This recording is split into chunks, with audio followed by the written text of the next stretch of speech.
Halo semuanya, saya Lestiana Narti, NPM 22011003100102. Pada saat ini saya akan mereview materi profesi pendidikan. 1. Konsep dasar profesi pendidikan. Profesi merupakan suatu pernyataan yang menyatakan bahwa seseorang itu mengabdikan dirinya pada suatu jabatan atau pelayanan. Profesi juga sebagai pekerjaan yang membutuhkan pelatihan dan penguasaan terhadap suatu pengetahuan khusus. Karakteristik dari profesi yang pertama, keterampilan berdasarkan pengetahuan teoritis. Yang kedua, asosiasi profesional. Ketiga, pendidikan yang ekstensif. Keempat, uji kompetensi.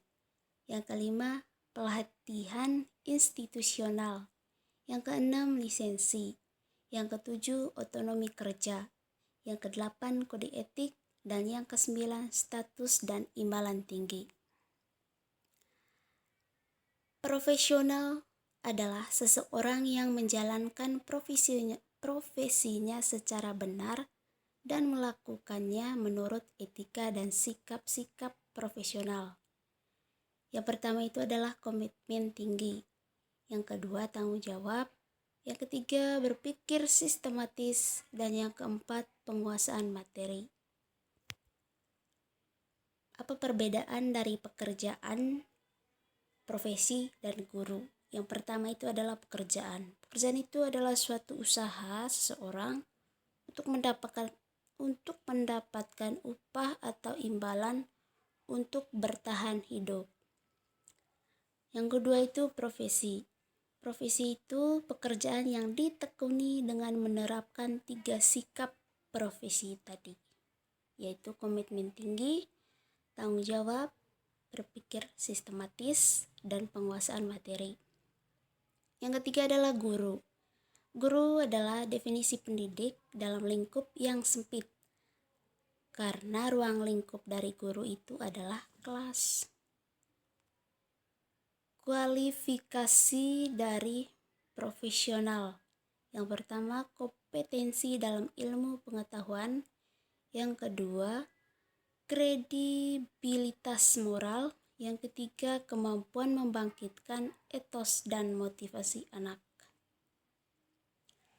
Materi yang kedua adalah menjelaskan kualifikasi tenaga pendidikan. Kualifikasi adalah kemampuan yang diperlukan untuk melakukan sesuatu atau menduduki jabatan tertentu. Pengertian lain dari kualifikasi yaitu hal-hal yang dipersyaratkan baik secara akademis dan teknis untuk mengisi jenjang kerja tertentu. Kualifikasi dari guru. Kualifikasi guru dapat dipandang sebagai pekerjaan yang membutuhkan kemampuan mumpuni. Kualifikasi guru berbeda pada tiap tingkatnya, baik itu guru PAUD, TK, sampai pada tingkat pendidikan menengah. Kualifikasi dosen, sama halnya dengan guru. Kualifikasi dosen juga dijelaskan dalam Undang-Undang Republik Indonesia Nomor 14 Tahun 2015 tentang guru dan dosen. Bab 4, bagian 1, kualifikasi, kompetensi, sertifikasi, dan jabatan akademik. Pasal 45 dan 46 ayat 1 dan 2 sebagai berikut. Saya ambil salah satunya, yaitu pada pasal 45, dosen wajib memiliki kualifikasi akademik, kompetensi, sertifikat pendidik, sehat jasmani dan rohani, dan memenuhi kualifikasi lain yang dipersyaratkan satuan pendidikan tinggi, tempat bertugas, serta memiliki kemampuan untuk mewujudkan tujuan pendidikan nasional. Materi yang ketiga adalah kompetensi dari guru. Kompetensi guru merupakan perpaduan antara kemampuan personal, keilmuan, teknologi, sosial, dan spiritual yang secara menyeluruh membentuk kompetensi standar profesi guru yang mencakup penguasaan materi, pemahaman terhadap peserta didik, pembelajaran yang mendidik, pengembangan pribadi, dan profesionalisme. Ada 4 kompetensi guru yang wajib dimiliki oleh calon guru. Yang pertama, kompetensi kepribadian. Kompetensi guru yang pertama adalah kompetensi kepribadian. Kompetensi kepribadian adalah kemampuan personal yang dapat mencerminkan kepribadian seseorang yang dewasa, arif, dan berwibawa, mantap, stabil, berakhlak mulia, serta dapat menjadi teladan yang baik bagi peserta didik. Yang kedua adalah kompetensi pedagogik. Kompetensi pedagogik yaitu kemampuan seorang guru dalam memahami peserta didik, perancangan dan pelaksanaan pembelajaran, pengembangan peserta didik, dan evaluasi hasil belajar peserta didik untuk mengaktualisasi potensi yang mereka miliki.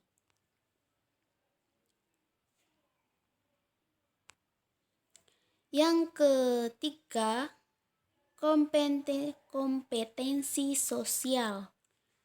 Kompetensi guru selanjutnya adalah kompetensi sosial. Kompetensi sosial yaitu kemampuan yang dimiliki oleh seorang guru untuk berkomunikasi dan bergaul dengan tenaga kependidikan, peserta didik, orang tua peserta didik, dan masyarakat di sekitar sekolah. Yang keempat adalah kompetensi profesional. Kompetensi profesional yaitu penguasaan terhadap materi pembelajaran dengan lebih luas dan mendalam. Mencakup penguasaan terhadap materi kurikulum, mata pelajaran, dan substansi ilmu yang menaungi materi pembelajaran dan menguasai struktur serta metodologi keilmuan. Selanjutnya materi keempat yaitu mengidentifikasi kompetensi pendidikan. Kompetensi guru merupakan seorang guru untuk melakukan tugas dan kewajibannya dengan layak dan bertanggung jawab. Ada 4 kompetensi guru berdasarkan undang-undang. Yang pertama, kompetensi pedagogik, kemampuan pemahaman terhadap peserta didik. Yang kedua, kompetensi kepribadian, kemampuan personal yang mencerminkan kepribadian yang dewasa, berwibawa, dan lain-lain. Yang ketiga, kompetensi profesional, yaitu penguasaan materi pembelajaran yang secara luas dan mendalam. Yang keempat, kompetensi sosial, kemampuan seorang guru untuk berkomunikasi dan bergaul secara efektif dengan peserta didik. Selanjutnya materi kelima, implementasi studi kasus. Definisi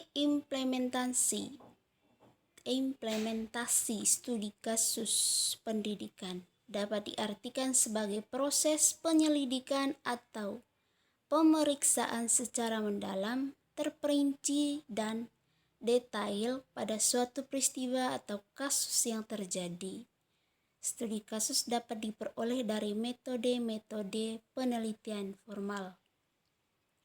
Jenis-jenis dari studi kasus yang pertama itu adalah studi kasus eksplanatori.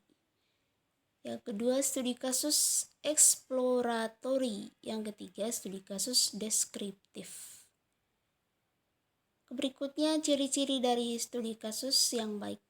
Yang pertama, adanya peristiwa atau kejadian yang dipandang sebagai suatu masalah yang cukup serius, yang dialami oleh siswa secara perorangan maupun kelompok. Yang kedua, pada umumnya perlu mendapatkan bantuan dalam proses penyelesaiannya. Dalam hal ini diperlukan model penanganan secara khusus oleh petugas kompeten dan berwenang. Materi yang terakhir atau yang keenam adalah kompetensi sosial.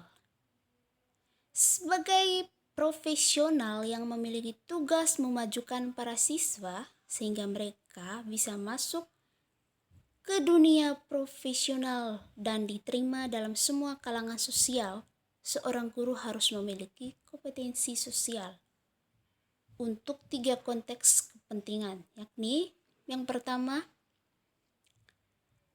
mempersiapkan para siswa untuk memasuki dunia profesi, baik sebagai pegawai negeri sipil, polisi, tentara, pegawai swasta, pengusaha, atau bahkan pemimpin politik yang kekuatannya terletak pada konsisten dan kesuksesannya berada kemampuan komunikasi sosialnya. 2.